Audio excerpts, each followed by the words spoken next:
Bonjour à vous et bienvenue dans cette formation vidéo introductrice sur Docker.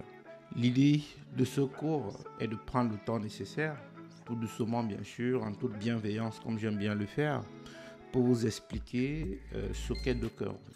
On va vous expliquer pourquoi on utilise Docker et à la fin de cette vidéo là, quand vous prendrez le temps de bien la regarder, vous devriez être à même d'utiliser Docker dans toutes vos différentes applications. Si vous recherchez un cours qui vous explique étape par étape, pas à pas, grosso modo, comment installer Docker, ce qu'est Docker, comment créer une image, comment créer un conteneur, c'est quoi les networks pour que plusieurs conteneurs puissent communiquer ensemble, ou alors comment monter des volumes pour ne pas perdre les données de votre application, alors vous êtes au bon endroit. Dans ce cours, nous allons partir de zéro. On suppose que vous n'avez aucune notion sur Docker tout simplement. Nous allons installer une petite application toute simple, un container engine qui nous permet d'afficher une page web. Et au fur et à mesure qu'on va avancer, on terminera notre parcours par déployer une application complète. Un front, un back et une base de données. L'idée c'est qu'on puisse déployer une application pour que les utilisateurs puissent donner des avis sur un sujet qu'ils ont utilisé tout simplement. Si vous cherchez dans un cours qui vous prend le temps de bien vous expliquer, alors vous êtes au bon endroit.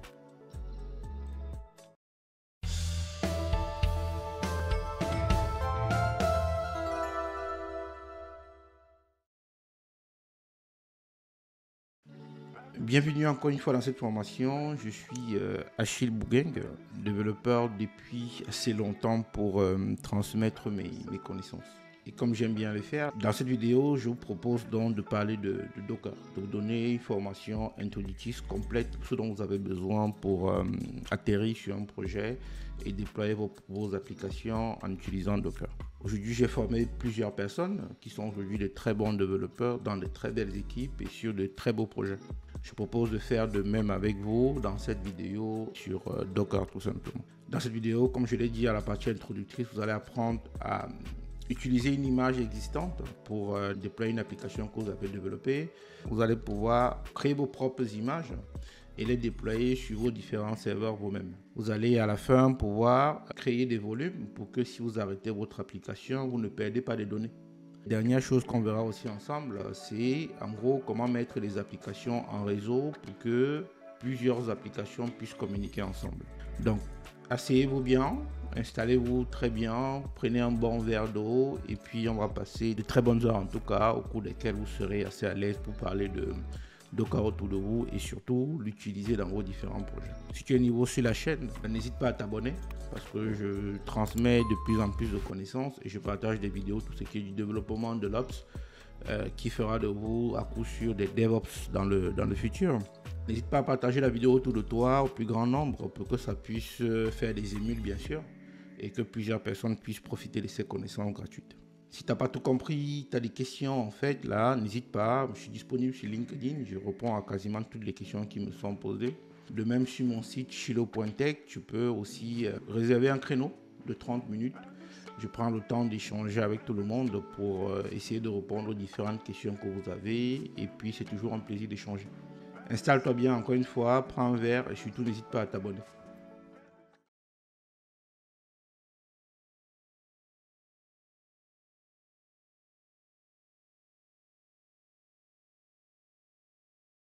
Avant de se lancer dans les exercices ou bien dans les TP, il faut d'abord comprendre tout simplement ce qu'est Docker. Docker d'abord c'est quoi? Commençons par là. Quand vous êtes développeur ou bien quand vous êtes administrateur système, mais bon je vais me placer pour le moment du point de vue d'un développeur tout simplement. Vous avez développé une application en Java, en Python, en React, en Angular, en HTML, en PHP, peu importe le langage que vous voulez, vous avez développé votre application. L'application elle est sur votre ordinateur. Et donc, quand vous allez prendre votre application, vous allez le donner ou bien vous allez déployer vous-même sur un serveur. Vous allez donner un ops, c'est-à-dire les gens de votre équipe qui sont chargés de déployer les applications. Très souvent, vous tombez sur un problème qui est de dire, quand vous déployez sur un environnement, que ce soit un environnement de recette ou un environnement de production, vous avez rapidement des difficultés qui émergent. Voilà. La première difficulté, c'est ça ne marche pas. Et donc, on commence à se renvoyer la balle. Lundi, ça marchait sur mon poste. Si ça ne marche pas, c'est à cause de toi. D'accord? Donc, si on utilise Docker déjà, une des premières questions à laquelle on va avoir la réponse à tous les coups, c'est de dire, si ça marche sur mon ordinateur, ça devra marcher aussi sur tous les environnements. Donc, voilà une des premières raisons. Donc, on ne dit pas, ça marchait sur mon ordinateur, ça ne marchera pas chez toi.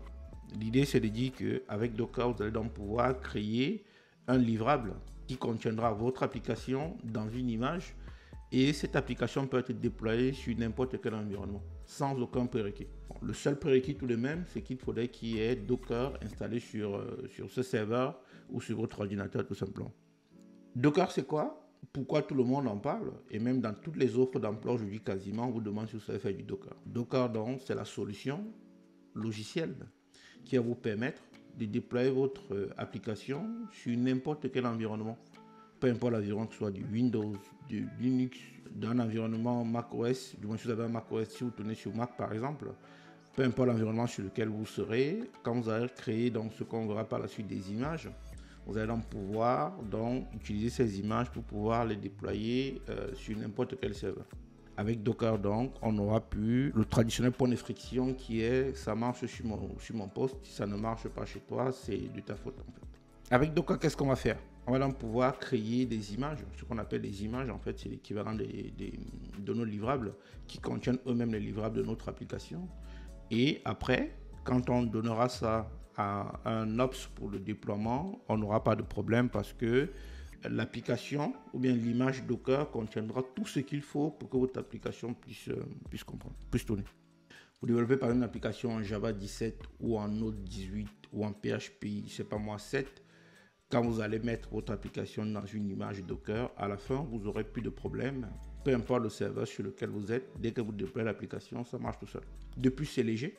Donc, comme ça n'a donc les prérequis que vous avez besoin, dès que vous déployez une image, c'est assez léger en fait à utiliser.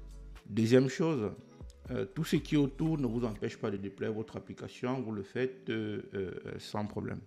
Pour bien comprendre Docker, encore une fois, je vais vous prendre une image ou une analogie. Supposons que vous voulez écrire une lettre à quelqu'un, ou bien vous voulez envoyer une lettre à quelqu'un. Supposons que vous voulez envoyer une lettre à quelqu'un, voilà. La première chose que vous allez faire, c'est rédiger votre lettre. Donc, quand vous allez rédiger votre lettre, il faut vous dire que votre lettre que vous rédigez, c'est comme votre code que vous allez rédiger. Vous allez mettre en forme votre lettre, donc vous allez plier votre lettre. Donc, dites-vous que quand vous pliez votre lettre, c'est comme quand vous générez le livrable de votre code. Donc, rédaction de la lettre, votre code, plier la lettre, générer le livrable de votre code. Donc, le livrable dépend du langage que vous avez utilisé tout simplement. Une fois que vous avez rédigé votre lettre et mis en forme votre lettre, vous allez donc mettre votre lettre dans une enveloppe pour pouvoir aller la déposer à la poste. Donc le fait de mettre votre lettre que vous avez mis en forme dans une lettre, ce sera donc de créer une image Docker qui contiendra donc notre livrable. Donc il faut donc voir le livrable de votre livrable qui est l'image Docker comme étant l'enveloppe qui contient votre lettre tout simplement.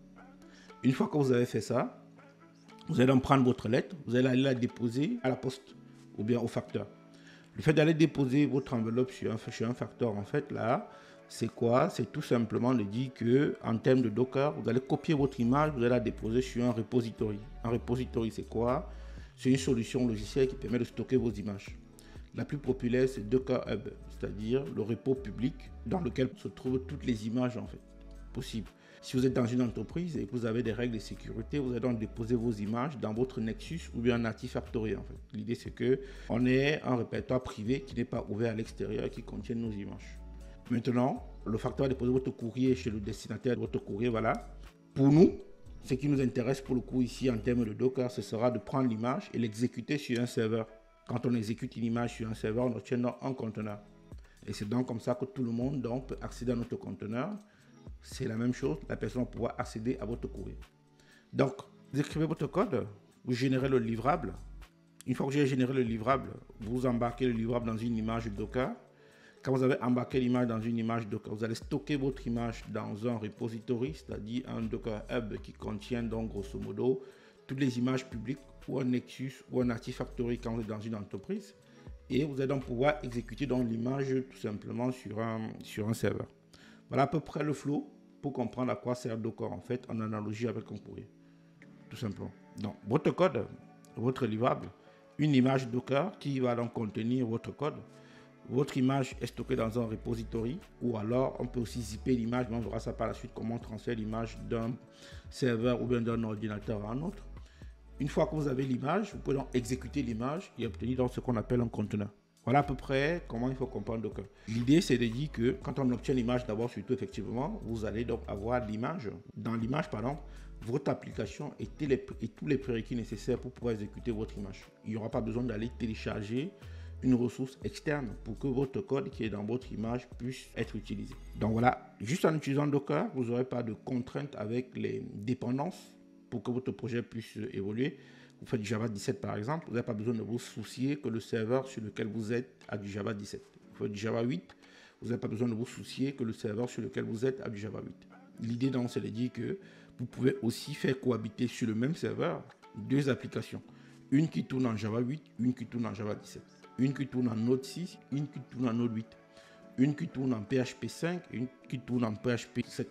Vous pouvez donc comme ça éviter les conflits et faire tourner toutes vos applications. L'avantage encore du Docker, c'est que si vous décidez d'arrêter une application, l'application s'arrête et tout ce qui est autour aussi est arrêté. Si vous aviez des éléments qui sont liés, ça peut aussi arrêter les éléments qui sont liés. Et vous n'avez pas besoin de renettoyer derrière pour être sûr que vous n'avez rien oublié sur votre serveur.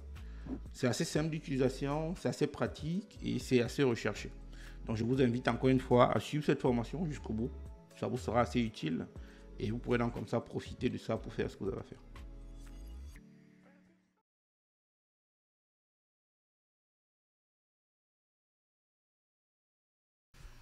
Maintenant que vous avez compris ce qu'est Docker et ce qu'on peut faire avec Docker, la meilleure façon de s'exercer ou bien de tester ou bien de se former sur Docker, c'est commencer par faire une installation. Donc on va d'abord commencer par faire l'installation de Docker sur nos différents environnements. Du coup, pour ça, je vais prendre un navigateur, je tape install Docker comme recherche tout simplement. Ouais, ici j'ai mon premier lien là qui dit install Docker Engine en fait. Donc vous allez dessus, vous devrez être bien. D'accord? Vous pouvez aussi repartir du site faire docker.com. Vous revenez à la racine du site. Et ici, vous avez des instructions pour installer Docker sur votre système d'exploitation. Alors que vous soyez sous Mac ou alors sous Windows, généralement le process est le même, comme on le verra ensemble. Et si vous êtes sur Unix, en fait, le process aussi est un peu différent parce que ici, on va passer par des lignes de commande. Ok? Donc, je vais commencer par Get Started ici et puis il vous dit comment installer Docker ici tout simplement. Et je retombe sur le même lien qu'on avait tout à l'heure ici. D'accord? Moi, je vais commencer par l'installation sous Linux en fait, qui est la partie un peu plus complexe. Moi, j'ai une Debian sous la main, mais les instructions se valent, peu importe le système sur lequel vous êtes, ça se voit en fait, les instructions se valent. Je clique sur Debian ici, d'accord? Et là, il va vous dire donc comment vous pouvez faire l'installation ici tout simplement. J'ai pris Debian ici, je vais dire que je vais un dev package ici. Vous pouvez télécharger le package ici et utiliser, mais ce n'est pas ce que je vais faire pour le coup. Il vous dit de vérifier bien que vous avez les prérequis. Minimum 64 bits et la version 11 de Debian aussi. D'accord? Alors ici, pour installer, donc, il vous dit que vous pouvez faire un setup du repository pour faire votre installation en fait. Donc voici les instructions à suivre. Donc vous vous connectez sur votre Debian ou votre Ubuntu, vous suivez les instructions. Elles sont plutôt claires, simples et directes en fait. D'accord? Moi je vais me connecter aussi sur une Debian. Donc je me connecte à une Debian. Quand je suis dans ma Debian, donc ce que je vais donc faire, je vais suivre juste les instructions qui me sont données. Juste je vais passer en route ici. Je vais taper sudo espace-i pour passer en route. Comme je suis déjà en route, je peux faire toutes mes commandes maintenant. Dans la première commande ici, c'est le apt update. Donc je vais faire le apt get update pour mettre à jour mes sources, tout simplement. Là, il va me récupérer mes sources, il va faire des mises à jour en fait. Là, rien de particulier. Deuxième chose, il me dit qu'il faut que j'installe les certificats en fait, là, ou bien cette dépendance là. Je vais juste copier, je vais coller, même chose. Une fois que c'est collé, il va faire ce dont il a besoin. Il me dit l'espace que ça va occuper, et puis je vais dire oui pour valider en fait. Et il va faire l'install en fait pour moi. Deuxième chose, il me dit qu'il faut que je rajoute dans ces configurations aussi pour avoir les clés en fait. Du moins qui vont permettre donc de télécharger Docker depuis le repo public et faire l'install pour nous. J'ai pas besoin de prendre le sudo parce que je suis à passer en route. Mais si vous n'êtes pas en route pour récupérer le sudo, il n'y a pas de problème bien sûr. La même chose ici, je prends le curl ici pour faire le téléchargement. Et enfin, je vais pouvoir rajouter des droits en fait ici, parce qu'il me dit ici.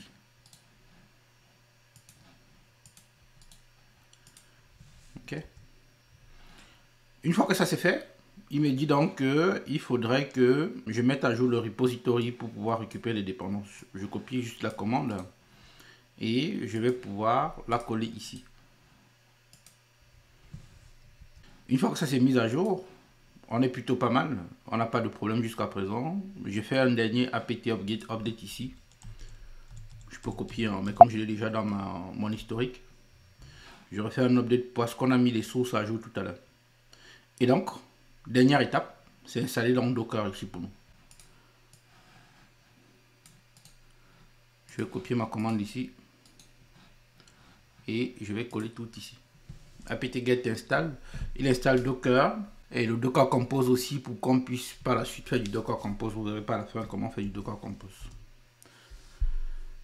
Voilà, il ne reste plus qu'à attendre que l'installation se fasse et à la fin on devra avoir notre Docker d'installer en fait pour nous.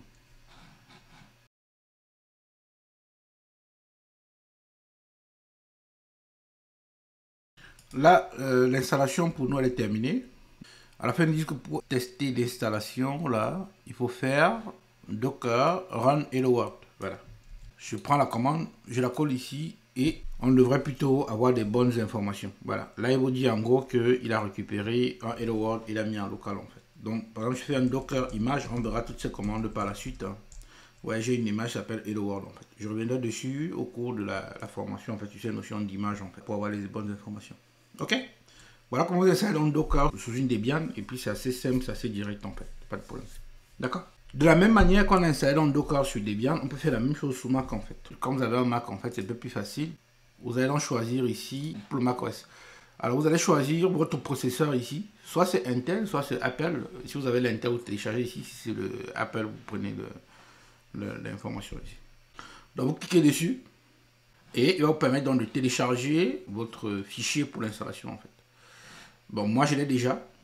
Il me demande si je veux remplacer. Je vais faire ça différemment. Je vais créer un nouveau fichier ici que je vais appeler installation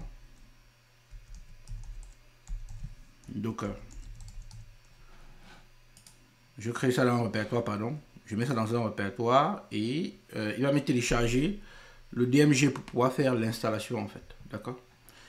Donc, moi je vais arrêter le téléchargement parce que je l'ai déjà, mais vous laissez le téléchargement passer, il n'y a pas de difficultés jusqu'à ce niveau. Donc, je vais arrêter moi mon téléchargement ici parce que je n'en ai pas besoin au final. Alors, une fois que vous aurez le téléchargement, vous allez dans le répertoire où c'est téléchargé. Pour moi, c'est dans le répertoire téléchargement. Et quand vous êtes dans le répertoire téléchargement, vous avez votre DMG ici. Vous double-cliquez dessus et vous suivez juste les instructions. Moi, j'ai une installation de Docker en local, mais vous suivez juste les instructions du DMG. Il va vous installer Docker. Vous devez avoir votre Docker en local. À la fin, vous faites un Docker run hello world en fait. Et puis pour faire l'installation, une fois que vous avez ouvert le DMG, vous pouvez faire un drag and drop dans application comme ça. Et automatiquement, vous allez avoir l'installation qui va se faire pour vous. Vous n'avez rien à faire. Docker va vous dire l'espace qu'il va occuper. Après, derrière, vous devrez avoir votre Docker d'installer.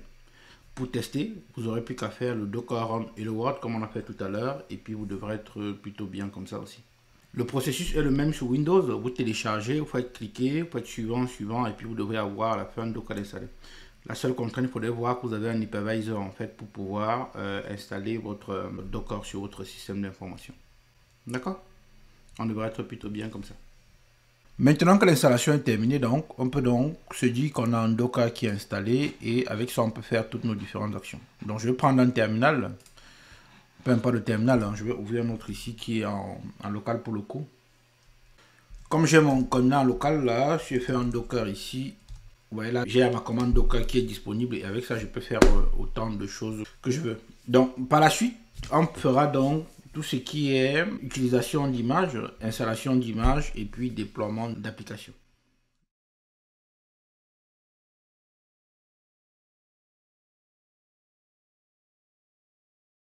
Maintenant qu'on a installé Docker, on va commencer donc par voir rapidement les thèmes principaux qui sont utilisés autour de Docker.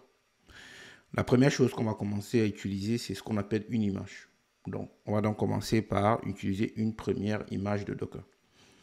Qu'est-ce que c'est une image? Encore une fois, comme je vous l'ai dit tout à l'heure, quand je faisais l'analogie sur le livrable, une image, tout simplement, c'est l'enveloppe que Docker va créer autour de votre livrable. Donc, vous allez prendre votre livrable, vous allez mettre ça dans une image, pour voir une image comme étant un répertoire qui contient votre livrable, ou alors comme étant plutôt un zip qui contient donc votre livrable, tout simplement. Donc, une image au sens Docker des choses, il faut voir ça comme étant un zip qui contient votre solution. Ou encore, il faut voir ça comme étant donc le package que vous allez donner à votre serveur pour qu'il puisse l'exécuter. Donc voilà ce que c'est une image, aussi simple que ça. Alors, pour bien comprendre les choses, je vais commencer par utiliser une image qui est très connue. L'image qui est très connue, c'est une image d'un serveur Nginx. Nginx, c'est quoi? Nginx, c'est une solution logicielle qui est utilisée par quasiment tous les sites web aujourd'hui pour pouvoir vous servir les pages web. En gros, quand vous voulez mettre une page web à disposition, vous écrivez votre code HTML par exemple, ou bien votre code Python, peu importe. Et quand vous allez écrire votre code, vous allez donc déposer votre code dans Nginx en fait. Et quand vous allez déposer dans Nginx, vous allez donc comme ça pouvoir mettre votre code à disposition et tout le monde pourra l'utiliser. Si on n'avait pas Docker, qu'est-ce qu'on ferait? On irait se connecter sur le serveur et on ferait un apt-get install ou un yum install Nginx. Et ça nous installerait Nginx en fait. Et quand on aura installé Nginx, nous on pourra donc comme ça venir redéposer notre code source et rendre à disposition. Donc pour s'éviter l'étape apt-get install ou l'étape yum install, on va donc passer par Docker. C'est à ça que Docker va nous servir. On n'aura pas besoin d'installer d'abord le serveur, parce qu'un serveur c'est deux parties bien sûr. La partie physique qui sont les VM ou les serveurs physiques et la partie logicielle ou bien la partie logicielle, voilà, comme Nginx en fait, qui va nous permettre de mettre à disposition une page web. Donc je vais vous montrer comment récupérer déjà une image Nginx, voilà, et après comment l'exécuter. Dans deux étapes, récupérer une image, puis l'exécuter. Récupérer une image, où est-ce qu'on récupère l'image? Pour récupérer les images, c'est très simple. Il y a un site qui s'appelle hub.docker.com. Donc vous allez sur Google, vous tapez hub Docker. Comme son nom l'indique, c'est un annuaire de plusieurs images en fait. Donc vous allez ici, vous cherchez hub.docker.com. Vous allez atterrir ici sur le premier site qui est là. Dans la zone de recherche ici, vous pouvez rechercher toutes les images que vous voulez. Aujourd'hui, tous les fournisseurs de solutions logicielles ont une image Docker. Nginx, MySQL, Postgre, Mongo, Java, Symfony, WordPress, même si vous faites du WordPress, en fait, vous pouvez aussi déployer un site WordPress avec du Docker. Directus, qui est un headless CMS. Donc, vous avez quasiment tout le monde aujourd'hui qui met à disposition des images. D'accord? Donc, première des choses, je vais prendre l'image Nginx, en fait. Nginx. Je vais donc chercher ici Nginx. Nginx, comme ça. Essayez toujours de récupérer l'image officielle ici. C'est pour dire en gros que c'est maintenu par les fournisseurs de la solution et tous les bugs et toutes les corrections sont faits par eux. Donc, on n'a jamais mieux servi que par soi-même. Donc, c'est la partie Nginx qui le fait. Je clique dessus. Et donc, c'est ici qu'on peut donc récupérer une image en fait. Et on peut utiliser une image qu'on a parce qu'on a déjà installé Docker sur notre ordinateur. Dans la première étape ici, c'est Docker Pull Nginx ici. Il vous donne directement le chemin ici. Docker Pull Nginx, ça veut dire quoi? Ça veut dire que télécharge l'image Nginx sur mon serveur ou sur mon ordinateur pour le courant local. C'est ce que ça veut dire. Ça veut dire que l'équipe ou bien la boîte qui a créé Nginx, en fait, ils ont fabriqué eux-mêmes une image. On verra par la suite comment fabriquer les nôtres par la suite. Ils ont fabriqué eux-mêmes une image et ils ont déposé l'image sur le répertoire public ou bien le repo public, l'annuaire public des images qui est hub.docker.com. Hub.docker.com, donc vous choisissez toutes les images. Là, je vous ai pris Nginx. Je pourrais dire la même chose si je voulais MySQL par exemple. Vous allez voir que j'ai MySQL ici, l'image officielle. Si je veux MariaDB, même chose. Donc, vous pouvez choisir ici. Ça vous évite, encore une fois, d'aller installer les solutions dès le départ. Vous avez phpMyAdmin ici, vous avez tout ce que vous voulez. Donc, nous, ce qu'on va donc faire, c'est de dire qu'on va revenir prendre notre Nginx ici. Voilà. Ça, c'est comme un marché. Vous allez dessus, vous piochez ce qui vous intéresse. C'est gratuit, en fait. Première des choses, donc je prends l'image qui est ici. Vous allez voir que il vous met ici à disposition aussi plusieurs versions. Bon, je reviendrai sur les versions par la suite, il n'y a pas de problème. Et donc ici, il vous explique ce que c'est Nginx, c'est ce que je vous ai expliqué tout à l'heure. Il vous explique à peu près comment l'exécuter. Bon, là, on reviendra dessus par la suite, il n'y a pas de problème. Première des choses, je copie la commande Et même si je l'ai copié, je vais quand même la taper moi. Je vais leur dire que Docker pull Nginx. Nginx. Voilà. Si vous voulez, Nginx, le concurrent de Apache, en fait, aussi, qui est un serveur qui permet de mettre à disposition des pages web. Alors, comme vous avez installé Docker et que vous êtes connecté à Internet, quand vous tapez Docker pull Nginx, il va donc aller télécharger l'image pour vous, tout simplement. Donc là, il vous dit qu'il utilise le tag latest, c'est-à-dire qu'il va aller télécharger la dernière version de votre de Nginx pour vous. Et quand il aura téléchargé la dernière version de Nginx, en local, vous devriez avoir donc la dernière version de Nginx qui a été téléchargée. Si vous voulez savoir quelle est la dernière version, ce n'est pas très compliqué. Vous venez ici dans les tags sur le site, le temps qu'il télécharge, bien sûr. Hein. Il va donc vous récupérer la liste des tags là et il va vous la mettre à disposition. Le tag latest, en fait, c'est vraiment latest. Ça veut dire que il vous dit qu'il va vous récupérer une image qui fait à peu près 65, 45, 47 mégas ici. D'accord? Latest, c'est pour dire vraiment la dernière des dernières. Quoi. Vous avez les stables ici, vous avez les stables ici. Donc, vous avez plusieurs types, plusieurs versions possibles. D'accord? Nous, ce qui nous intéresse, par exemple, c'est ici le 1.25.1 ici, par exemple. Quoi. Donc, vous savez quelle est la version de Linux que vous utilisez, en fait, à ce niveau. On va regarder les stalls là. Là, il est encore en train de nous télécharger l'image de Nginx. Ça dépend de votre connexion Internet, ça dépend de la vitesse de votre connexion, ça dépend du serveur sur lequel, ça dépend de plusieurs paramètres. Mais principalement du débit de votre connexion Internet pour récupérer l'image. Il me dit en gros, voilà, au final, j'ai récupéré la version Nginx ici. Ça, c'est bon. Là, j'ai récupéré l'image Docker Hub et je l'ai mis sur mon ordinateur tout simplement. Je vais lister toutes les images qui sont sur mon ordinateur. Je vais faire un Docker images, tout simplement. Parce que nous, on veut quoi? Des images. Il va me lister toutes mes images, mais bon, j'en ai plusieurs parce que bon, j'ai travaillé avec plusieurs images. Mais nous, ce qui nous intéresse, c'est celle-ci, là. L'image, c'est Nginx. La version qu'on a occupée, c'est latest ici. Ça, c'est l'identifiant de l'image. Ça veut dire que chaque fois qu'on crée une image, il y a un SHA-1 qui est créé, c'est-à-dire un numéro d'identifiant unique de l'image sur votre ordinateur. C'est ça qui va vous permettre plus tard de la supprimer ou d'en faire ce que vous voulez. L'image était créée il y a 11 jours, c'est ce qu'on a vu tout à l'heure sur Docker Hub. Et ça, c'est la taille de l'image qu'on a récupérée en local. Jusque-là, rien de bien particulier. Donc, avec Docker, la première chose, c'est de récupérer une image. On aurait pu faire la même chose pour une base de données, pour WordPress, pour ce que vous voulez. Quand vous avez récupéré l'image, la deuxième chose maintenant, c'est d'exécuter l'image. Parce que l'image seule en local, ça ne suffit pas. C'est comme quand vous avez récupéré un zip. Si vous ne l'ouvrez pas, vous ne voyez pas ce qu'il y a à l'intérieur. Donc, la deuxième étape, donc, c'est de exécuter l'image. Comment on exécute l'image? Vous allez donc venir ici, vous dites Docker run, vous allez donc pouvoir exécuter l'image. D'accord? Si vous dites que vous devez faire un run maintenant, là, vous allez donc donner l'image que vous voulez exécuter. Je vais donc dire que je vais exécuter Nginx. D'accord? Et si je dis que je vais exécuter Nginx comme ça, vous allez voir qu'il va me dire qu'il a exécuté là mon process en fait.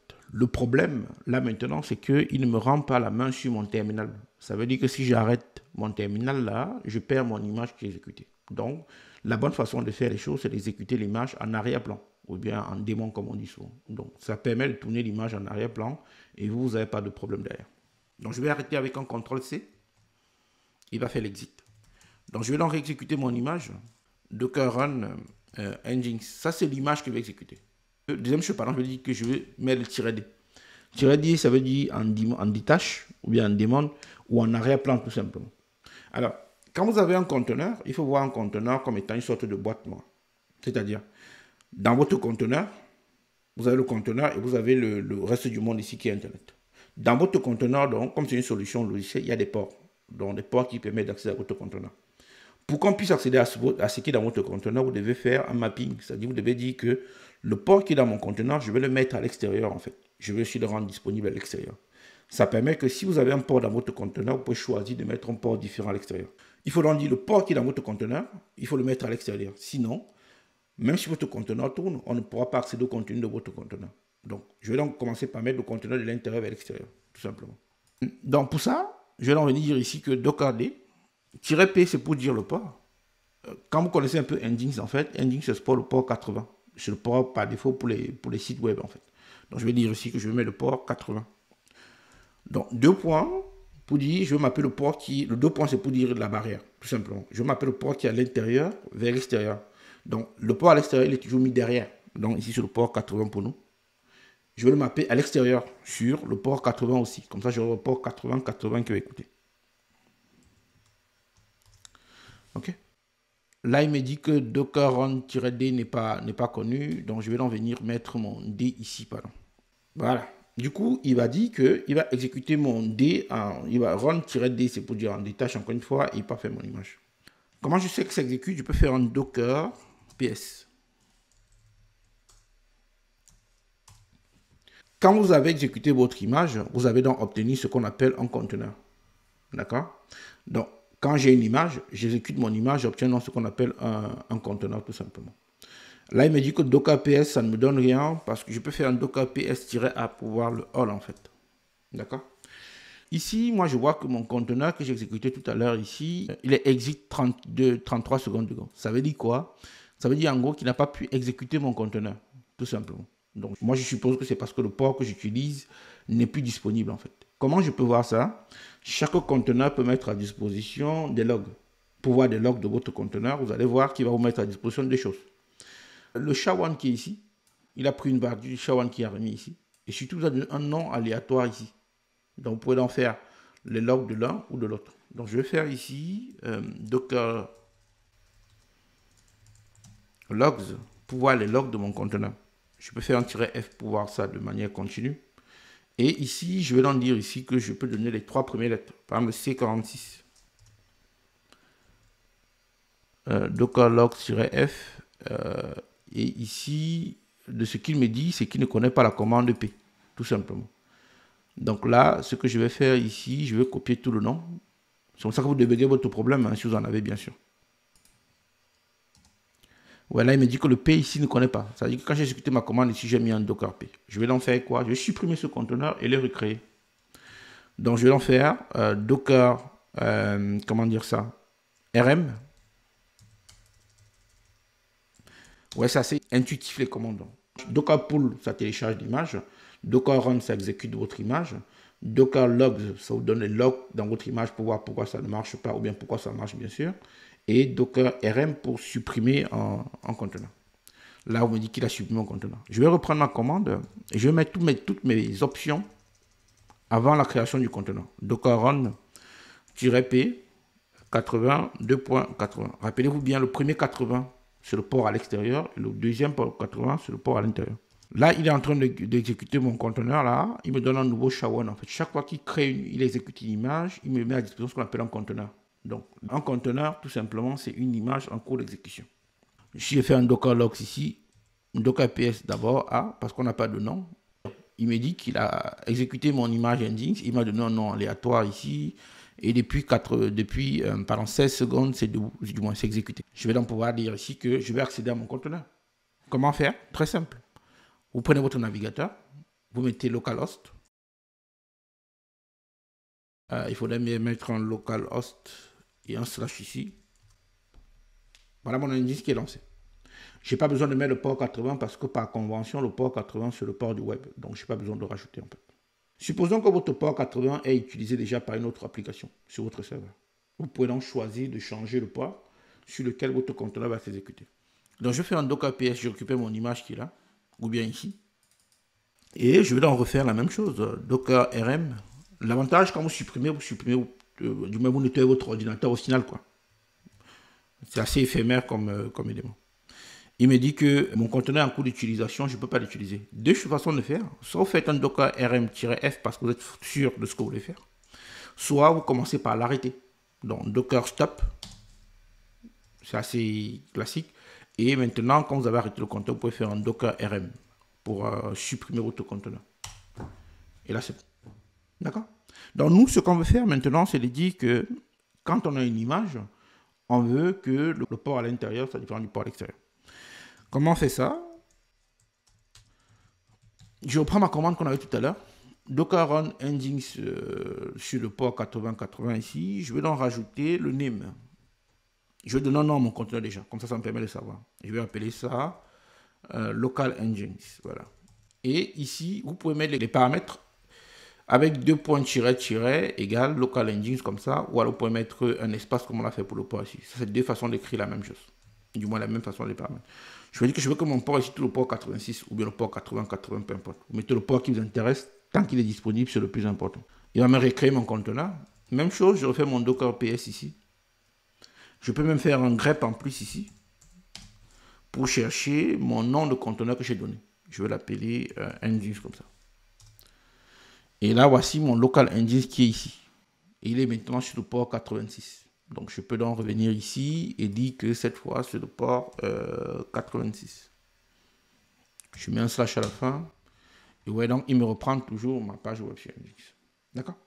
Donc, voilà, grosso modo, une introduction très rapide à ce que vous pouvez faire avec Docker.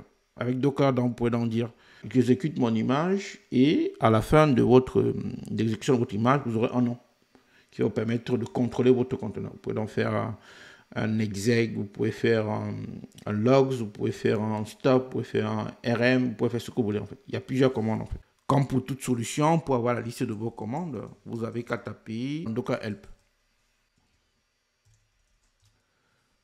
Et là, vous avez donc la liste de toutes les commandes possibles que vous pouvez faire avec Docker. Pour terminer cette partie, je vais quand même préciser une chose, c'est que quand on a téléchargé l'image, on n'a pas précisé les versions. Et ça, c'est pas une bonne pratique.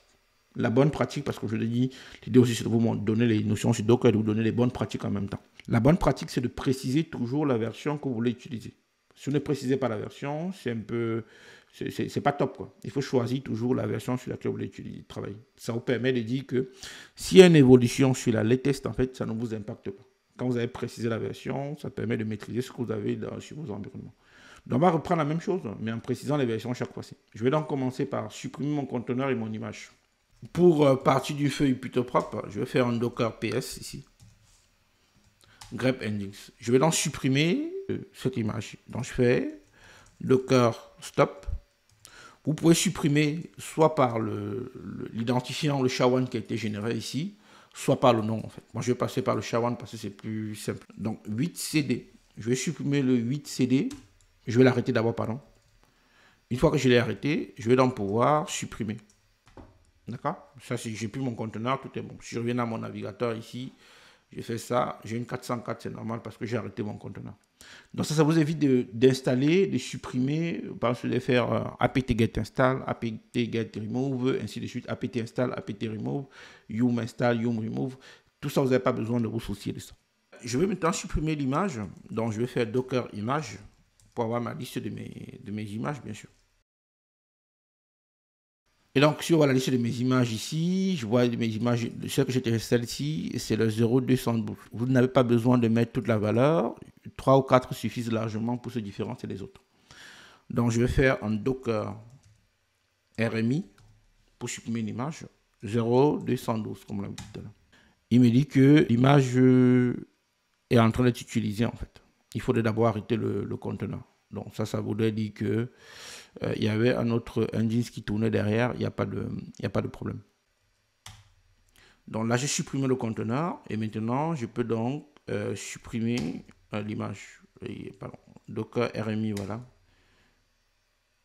Ah, j'ai un truc qui me prend mon conteneur et qui le redémarre. C'est parce que j'ai fait un cours sur Kubernetes qui pourrait arriver plus tard. Mais voilà comment vous supprimez une image tout simplement. Vous supprimez avec Docker RMI. Donc, je vous ai dit il faudrait préciser l'image qu'on va avoir. Donc, pour ça, vous revenez encore sur votre Docker Hub ici. Dans la liste des tags ici, là, vous pouvez en choisir les tags sur lesquels vous voulez partir. Ou alors à l'accueil ici. Dans le overview ici, pardon, vous devez avoir la liste des différents tags.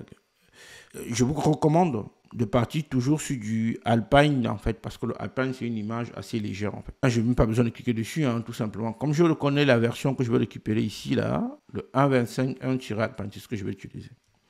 Donc, pour ça, je viens ici, quand j'ai récupéré mon image, je vais faire un docker pull. Je vais faire un docker pull encore, Nginx, mais cette fois-ci 2 points pour préciser ma version, en fait. D'accord?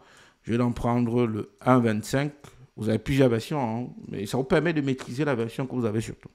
Donc, c'est comme ça que vous choisissez de l'image avec laquelle vous voulez travailler, tout simplement. Docker 1.25-Alpine, il va aller donc faire la même chose. Aller sur Docker Hub, récupérer l'image et vous la mettre en local, en fait, tout simplement. Et quand vous avez l'image en local, vous pouvez donc faire les mêmes actions qu'on a fait ensemble tout à l'heure. Je vais donc relancer mon image. J'appuie sur la flèche montant pour aller chercher mes images. Et puis, Nginx ici, 1.25-Alpine. Et il va me réexécuter mon image. En fait, si je reviens dans mon navigateur, je devrais avoir mon élément d'image. Mais cette fois-ci, avec la 1.25-Alpine. Du coup, là, on est plutôt bien. Je vous ai dit qu'il faut faire un Docker pull et un Docker run, mais sachez que si vous faites directement un Docker run, Docker va voir que l'image n'est pas en local, ou bien la version de l'image que vous lui avez demandé n'est pas en local, et il va automatiquement aller faire le Docker pull pour vous. Donc, vous pouvez sauter une étape en faisant un Docker run tout simplement. D'accord? Donc, Docker stop, Docker run, Docker RM, Docker RMI pour supprimer les images. Le I, c'est juste pour les images. Docker logs pour voir des images. Et vous pouvez donc comme ça voir tous vos conteneurs. Par la suite, ce qu'on va donc pouvoir faire maintenant, c'est de voir comment on entre notre conteneur. Parce que notre image, en fait, au final, il faut voir ça comme étant une VM. Et on peut donc accéder à notre image et faire les différentes actions qu'on aurait fait sur un serveur ou sur une VM de manière classique.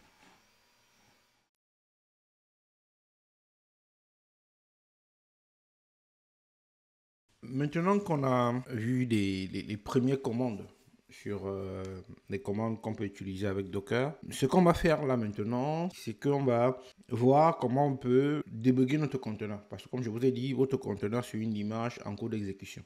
Et en tant qu'image en cours d'exécution, il faut voir ça comme étant un serveur ou une VM. Donc on peut y accéder, on peut voir ce qui se passe dedans, on peut modifier des fichiers à l'intérieur aussi, d'accord, pour voir comment ça marche. Donc, on va d'abord voir comment récupérer les logs. Ça, j'ai commencé à voir ça dans la précédente partie. Et on va voir comment on accède à notre conteneur. Et puis, on peut voir ce qu'on fait dans notre conteneur, bien sûr. Rappelez-vous, on a un conteneur qui nous donne du Nginx, en fait. Donc, si je reviens dans mon navigateur, là, localhost 86, j'ai un Nginx qui tombe. J'ai mis 86 volontairement parce qu'on pourrait rester sur du 80. Première des choses que je vais faire, donc, je vais commencer par retrouver mon conteneur. Donc, même chose, docker ps grep local nginx, voilà. Hop. Ça, c'est le conteneur on a exécuté et qui est disponible. Deuxième chose que je vais faire maintenant, c'est de dire que je veux voir les logs dans mon conteneur. Donc, pour avoir les logs, c'est très simple. Vous faites un docker logs-f et vous pouvez donc rajouter en plus ici votre local nginx qui est le nom de votre conteneur, bien sûr. Local nginx, comme ça. Hop, voilà. Ouais, donc là, vous pouvez donc voir toutes les traces de ce qui se passe dans votre conteneur. Donc, je vais un peu essayer de redescendre plus bas. Si je viens actualiser ma page ici et que je reviens dans mon conteneur, ouais. Donc, j'ai la trace là qui dit en gros que depuis un navigateur, on a accédé à mon conteneur le 17 juillet 2023 à tout ça en fait. Donc, vous avez les informations qui passent là comme ça. C'est la façon la plus simple pour avoir des logs de votre conteneur. Vous mettez un docker logs-f, le nom de votre conteneur, et chaque action qui se passera, vous pouvez la voir. C'est comme ça que vous pourrez donc débugger les différentes actions qui sont dans votre conteneur et être sûr que tout répond à ce que vous vouliez avoir. Maintenant que j'ai mon conteneur, je vais vous montrer donc comment on accède à un conteneur, comment je rentre dans un conteneur. C'est un peu comme si vous passez de votre ordinateur à une VM tout simplement. Je vais arrêter avec un CTRL-C, je vais vider ma console avec un clear. Pour entrer dans votre conteneur, la commande c'est docker exec-it. Donc, pour entrer en mode interactif dans votre conteneur, voilà. Vous allez donner maintenant le nom du conteneur. Nous, le conteneur s'appelle local-nginx. Voilà. Pardon. nginx, comme ça, voilà. Et dernière chose, vous allez donner le shell que vous allez exécuter dans votre conteneur, c'est-à-dire l'invite de commande à utiliser. Donc moi je vais dire que je vais passer par binsh. Et là, je suis plus sur mon ordinateur, je suis sur mon ordinateur, mais je suis rentré cette fois-ci dans le conteneur, tout simplement. Par exemple, ce qu'on peut vouloir faire, c'est de voir d'où vient la page qui nous est affichée dans le navigateur. Quand vous connaissez un peu Nginx, ce n'est pas un cours sur Nginx, mais bon, je pourrais en faire d'autres par la suite. Vous faites un ls-al, parce que comme dans le conteneur, vous pouvez faire toutes les commandes Unix que vous savez faire. Hein. etc nginx. Vous voyez donc, vous avez le nginx.conf ici, là, qui vous permet de voir les configurations de Nginx, en fait. Donc, je vais faire un cat etc nginx et nginx.conf, voilà. Ouais, qu'est-ce qu'il vous dit dans le indice.conf ici? Il vous dit en gros que, grosso modo, tous les logs arrivent ici. D'accord? Et ce qui nous intéresse, nous, c'est qu'il vous dit en gros qu'il inclut tout ce qui est dans le etc indice conf.d. Bon.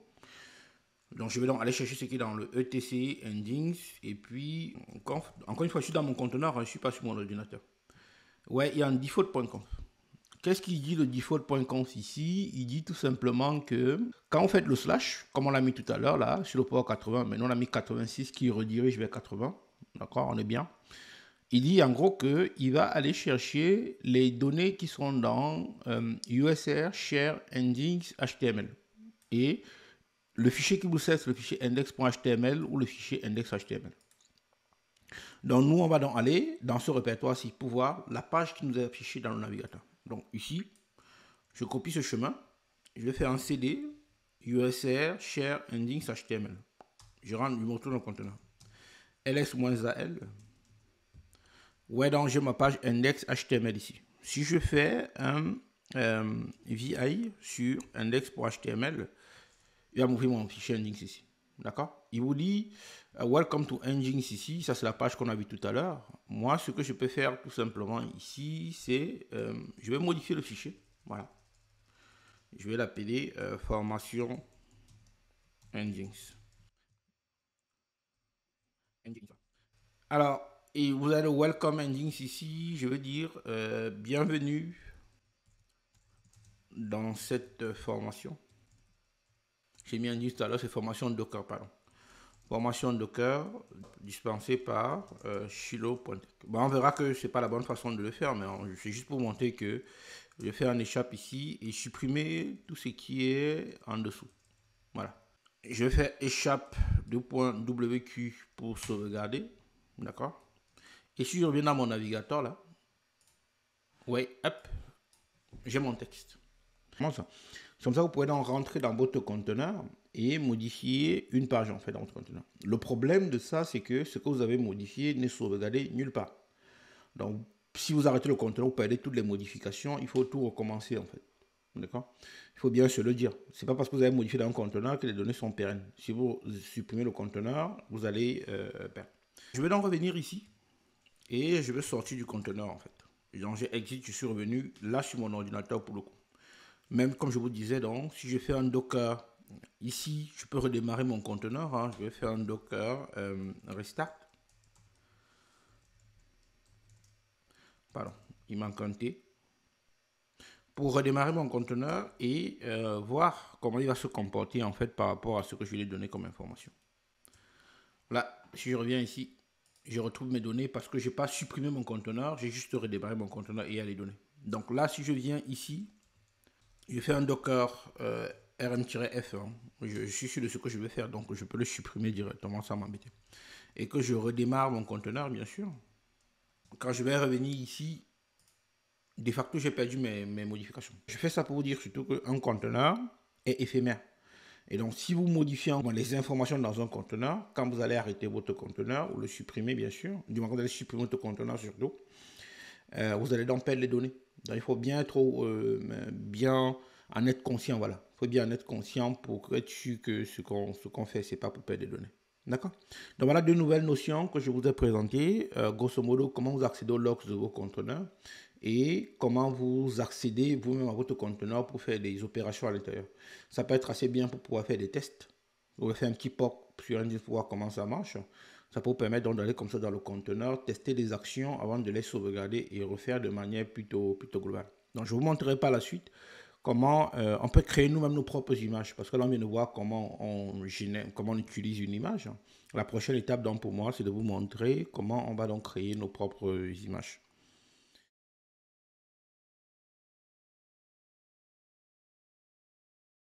Comme je vous l'ai dit en introduction, Nginx, c'est un serveur web, en gros, qui permet de déployer vos pages web. En gros, quand vous développez un site web ou une application web, vous pouvez donc utiliser Nginx pour déployer votre site sur un serveur. Et comme ça, monsieur, tout le monde peut y accéder. De même, vous pouvez utiliser Nginx pour d'autres solutions. Hein. Nginx peut faire office de reverse proxy. Ça veut dire quoi? Ça veut dire que l'URL à laquelle l'utilisateur arrive sur votre site n'est pas la même que celle de l'application qui est servie derrière. Donc, Nginx va prendre votre URL, par exemple www.chilo.tech, et il va afficher le contenu de 192.168.1.10 par exemple. D'accord? L'utilisateur n'a pas à savoir d'où vient le contenu de votre site. D'ailleurs, dans une de mes publications sur LinkedIn, j'ai un post qui explique très bien ce que c'est un reverse proxy. Je vous invite à regarder si vous avez des doutes sur ce que c'est un reverse proxy. Donc, nous, on va se concentrer, nous, dans cette partie sur Docker, sur la solution web. L'idée, c'est quoi? L'idée, c'est de dire que nous, on va créer nous-mêmes une page web tout simple hein, qui dit bonjour et on va en faire une image Docker. Voilà comment je vais vous montrer en gros comment on fabrique des images Docker en fait.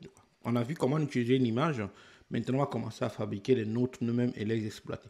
Donc, première des choses, c'est créer une page web. Deux, en faire une image. Et troisième chose, exécuter l'image pour voir le résultat de l'image. Je vais donc prendre un éditeur de texte. Moi, j'utilise le VS Code. C'est un éditeur très utilisé, quasiment utilisé par tout le monde aujourd'hui. Je vais créer un petit répertoire dans mon environnement ici que je vais appeler mkdir. Et ici, je vais donc dire ici que page de bienvenue. Voilà. Je vais appeler page bienvenue pour mettre une page qui dit bienvenue sur une formation tout simplement. mkdir page bienvenue, cd page bienvenue, et donc je vais donc pouvoir comme ça ouvrir la page dans un VS Code. Donc je vais faire code point, ça va m'ouvrir mon éditeur de texte pour pouvoir écrire ce que je veux. Sur VS Code, ici vous avez des extensions, vous pouvez donc choisir dans les extensions ici une qu'on va appeler Docker en fait. L'idée c'est que il va vous aider à auto-compléter ou bien à comprendre rapidement comment créer vos pages Docker. Donc moi j'ai ici Docker déjà qui est déjà installé, je n'ai pas besoin de rajouter en fait. Deuxième extension que je veux, c'est une extension HTML qui va me permettre de créer une page HTML bien sûr. Donc là je prends ici HTML snippet ici ou alors HTML CSS support ou bien HTML boilerplate template code aussi, vous avez le choix en fait. L'idée c'est juste d'avoir un template. Je suis dans mon projet ici que j'ai appelé page bienvenue. D'accord? Ou bien j'aurais pu l'appeler page maintenance pour un site aussi, il n'y a pas de problème. Quand on fait du HTML, la page par défaut, c'est la page index.html, comme on l'a vu sur Nginx. Donc je vais donc dire ici que je vais créer une page index.html. Comme vous avez l'extension HTML installée, ça nous permet de gagner du temps. Je vais donc taper ici HTML. Je vais prendre le 5 ici. Il me donne comme ça rapidement un template pour notre page HTML. Le titre ici, je vais l'appeler formation Docker. Deuxième chose que je veux réussir à faire ici, c'est mettre du texte. Donc je vais donc mettre une balise H1. Honnêtement, c'est juste pour mettre du texte à afficher. Donc je vais donc dire ici que bienvenue, le texte qu'on a mis tout à l'heure ici, dans cette formation initiale à Docker. Je vais mettre une div ici et je vais dire elle est dispensée par chilo.tech qui est le nom du site. D'ailleurs, on a des sessions sur Docker qui vont commencer rapidement là. Je pense que la prochaine c'est pour septembre. Si vous voulez vous inscrire, il y a encore quelques places qui sont disponibles. Pour la session, on ne prend que 5 personnes. Donc n'hésitez pas à vous inscrire en fait. Quand on atteint le quota de 5, on lance la session en fait. Ok. Allez sur le site, il y a plus d'informations sur comment ça marche en fait. Deuxième chose, je vous mets juste les liens de contact. N'hésitez pas à nous contacter. Je réponds toujours assez vite. Hein. Généralement, j'ai les gars qui bossent avec moi, mais pour la plupart du temps, on est assez bon là-dessus, je réponds assez vite. N'hésitez pas à nous contacter, bien sûr. Hein. Sur WhatsApp ou en appel direct, il n'y a pas de problème.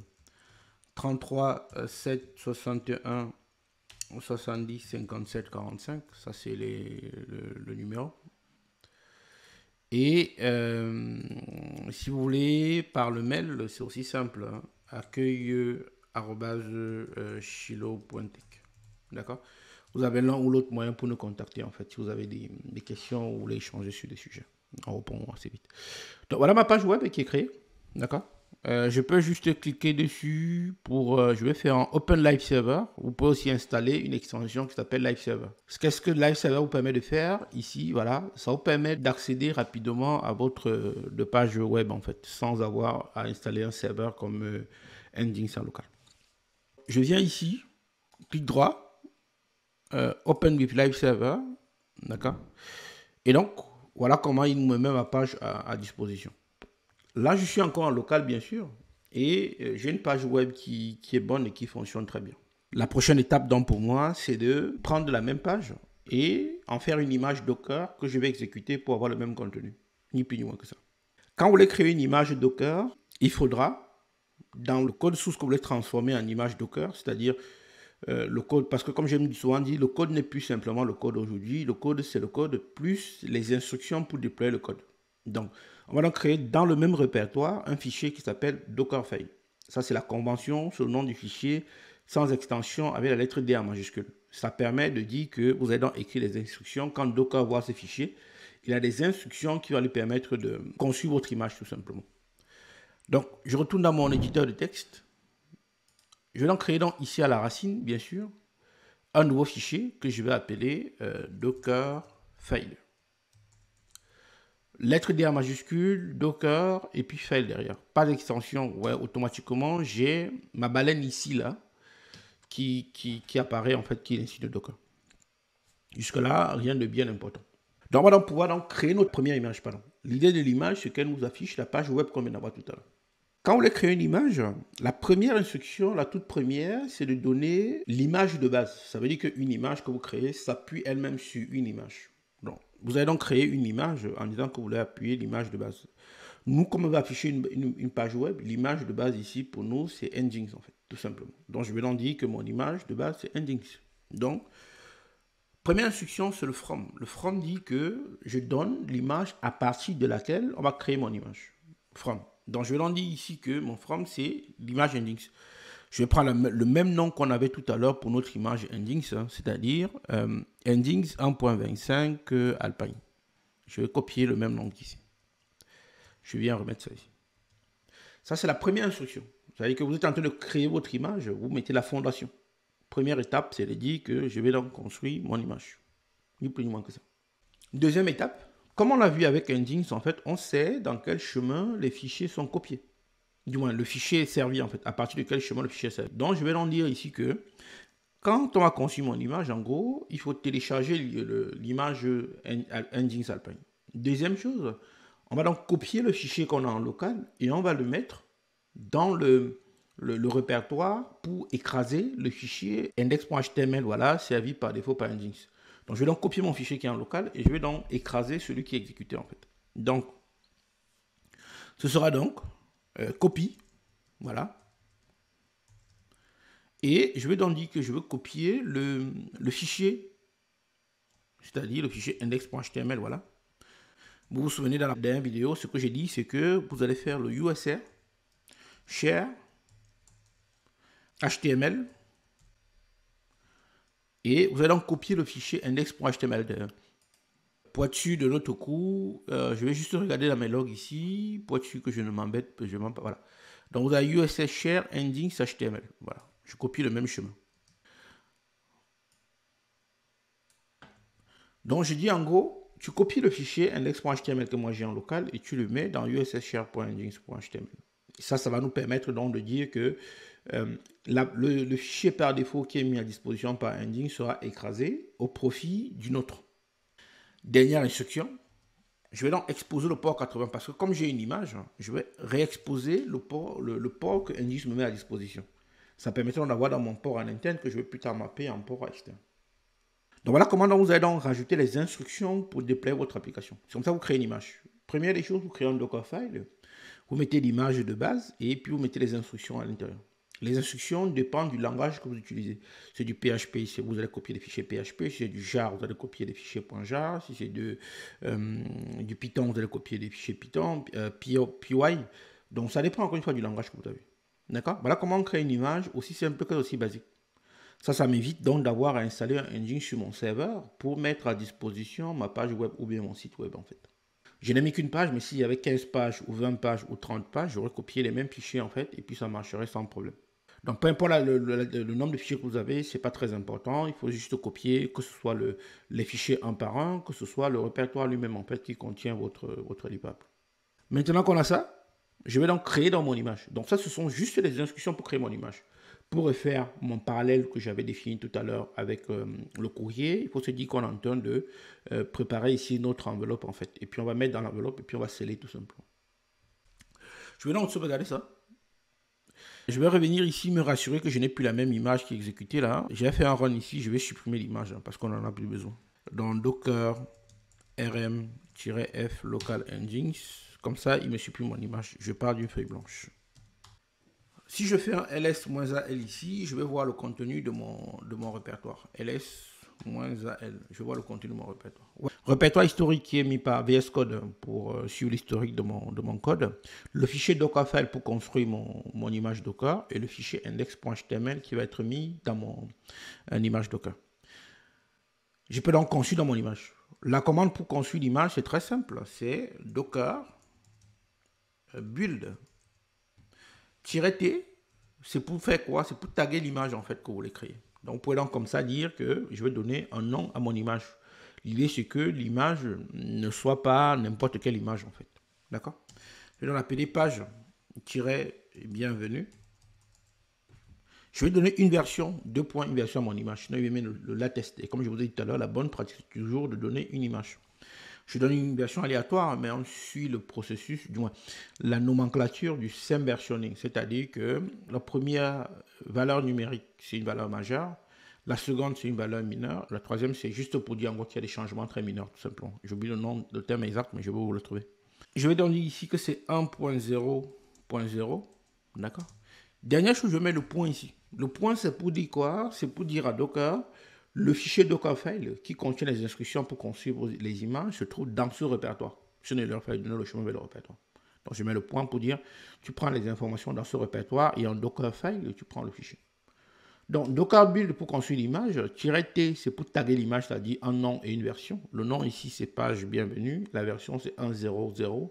Et enfin le point pour dire, prends le Dockerfile dans ce répertoire et construis mon image. Quand vous faites ça, il va donc commencer à construire les images en fait, et puis il va vous dire en gros qu'il a construit l'image en fait, tout simplement. C'est pas très costaud, c'est une petite image, il prend pas beaucoup de temps. De plus, l'image de base est déjà en local, il n'a pas besoin d'aller télécharger parce que si l'image de base n'était pas en local, il serait d'avoir allé télécharger l'image sur Docker Hub, la ramener avant de construire l'image. Donc Docker Image, pour voir la liste de mes images bien sûr. Et je vais vite faire un grep dessus, comme ça m'évite d'avoir une liste d'images bien longue. Voilà. Vous avez donc, j'ai mon truc, mon image page bienvenue ici, qui fait 41 mégas. Pourquoi 41 mégas? Parce qu'il y a d'abord l'image de base de Nginx, Alpine, bien sûr. Vous voyez, ça nous éloigne des 250 mégas qu'on a au-dessus là. Et en plus, on a donc un tag de 1.0.0. J'ai mon image, je suis bien. Il me reste donc plus qu'à faire mon Docker run comme on l'a fait tout à l'heure pour le Nginx en fait, en donnant cette fois-ci le nom de notre image qui elle-même est une enveloppe au-dessus de Nginx. Donc vous avez votre image qui est à la base Nginx et qui a votre fichier au-dessus. Et c'est ça qui est servi à l'utilisateur dans le navigateur. Donc je fais donc Docker run. Je vais reprendre le 8080 et je vais dire que mon image à exécuter c'est la page bienvenue qui est là. La version, c'est la 1.0.0, sinon il ne connectera pas parce qu'il n'y a pas de latest. Et ici, je vais venir mettre mon name ici. Et je vais l'appeler donc page-bienvenue. Comme ça, vous prenez votre image, vous exécutez avec les instructions au départ, et vous pouvez donc, comme ça, aller tester votre page. Là, il me dit que mon image est en cours d'exécution. Pour vérifier, je peux juste un docker ps, d'accord? Pour voir toutes mes images en fait. ps-a grep et puis je vais juste mettre bienvenue comme ça. Voilà, ouais. J'ai ma page bienvenue qui est up depuis 15 secondes et puis c'est du port 80 vers le port 80, c'est la version qui est là. Je reviens donc ici, je peux en mettre localhost et je mets ça. Là, j'ai mon welcome to Nginx, ça veut dire que mon fichier n'a pas été copié au bon endroit. Si vous avez ça, il n'y a pas de solution, ça veut dire que mon fichier n'a pas été copié au bon endroit. Donc voilà comment vous faites pour voir si votre élément a bien marché. Alors, finalement, ça a plutôt été bien copié, j'avais un cache en fait. Mais si éventuellement vous aviez d'autres problèmes, vous pourrez donc aller voir dans votre conteneur où le fichier était bien copié en fait. Là, j'ai mon élément qui est bien disponible. Vous pouvez aussi donc rentrer dans votre conteneur pour voir que, voilà, juste pour débugger en fait, quoi. Dans Docker exec-it, d'accord. Et puis ici, vous allez donc dire ici que ça c'est page-bienvenue. Et si vous faites un cat sur USR, share, endings, et quoi d'autre, HTML, et puis index HTML ici, vous allez donc pouvoir récupérer donc toutes les sources que je vous ai mis à disposition et qui sont là. Donc voilà ce que je voulais vous montrer pour créer votre première image. Là, on vient de créer notre première image.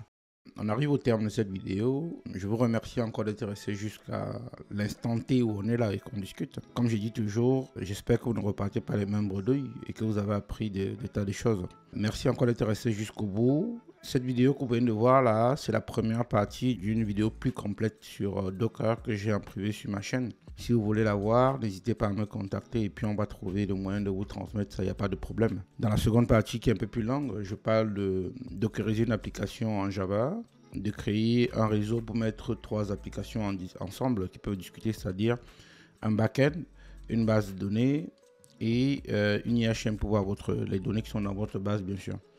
Autre chose que je fais aussi, je parle de volume, c'est-à-dire que les conteneurs Docker sont éphémères. Si vous arrêtez votre conteneur, vous avez une base de données par exemple et que vous arrêtez votre conteneur, vous perdez vos données. Donc je vous montre donc comment faire la persistance de données pour ne pas les perdre si vous arrêtez votre conteneur. Okay. Donc encore une fois, cette vidéo là, un peu plus complète, plus longue, est la première d'une longue série qui est sur ma chaîne, n'hésitez pas. Celle-là elle est plutôt en privé pour le coup. N'hésitez pas à nous contacter et puis on pourra vous donner. Merci encore. Et puis ce qui est important pour nous, c'est de rester en contact avec vous bien sûr, histoire de vous notifier quand les éléments arrivent. Pour ça, je vous demande un premier service d'abord. Merci de vous abonner à la chaîne si c'est la première fois que vous passez par là. Recommandez-la autour de vous. On est toujours en train de grossir la bulle depuis qu'on a commencé cette chaîne. Laissez un commentaire si vous avez tout compris déjà pour dire merci. Ça nous permet de savoir que ce qu'on fait est pas mal et que ça nous motive en fait à aller vers l'avant. Si vous avez des questions aussi, vous pouvez les mettre en commentaire. Il n'y a pas de problème, ça marche très bien. Et on répond aussi à toutes les questions qui nous sont posées. Vous voulez discuter, vous pouvez aller sur LinkedIn me retrouver, m'envoyer une demande, je valide quasiment toutes les demandes qui me sont transmises pour échanger là-dessus. Autre canal, vous pouvez prendre un créneau de 30 minutes sur mon site en one-to-one et puis on va discuter pour répondre à l'éventuel problème que vous aurez ou bien échanger de manière comme ça fortuite autour de la technologie et tout ce qui va avec, bien sûr, il n'y a pas de problème. Dernier petit canal qui reste encore là, il y a un QR code qui s'affiche là, vous pouvez le scanner et puis on peut échanger ensemble directement, quoi. D'accord. Encore merci. Partagez auprès de vous, abonnez-vous et surtout, prenez soin de vous. Merci, à très bientôt.